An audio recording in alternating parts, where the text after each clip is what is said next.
అండి అందరికీ నేను మీ మానస ఫ్రెండ్స్. ఈరోజు నేనైతే ఒక కప్పు రైస్ తోటి కొంచెం ఆవకాయ తోటి ఆవకాయ ఎగ్ రైస్ అయితే చేస్తున్నానండి. సో చూసేయండి ఎలా ఉంటుందో.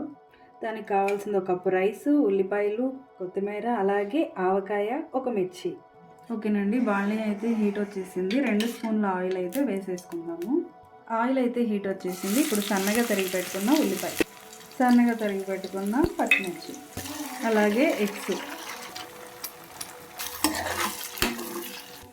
సో ఇప్పుడు సాల్ట్, కారం, కొంచెం గరం మసాలా.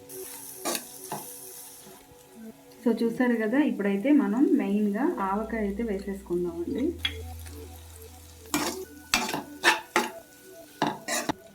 ఇప్పుడు రైస్ చూసారు కదండి ఎంత బాగా వచ్చిందో. ఇప్పుడైతే మనం లాస్ట్గా కొత్తిమీర అయితే వేసేసుకుందామండి.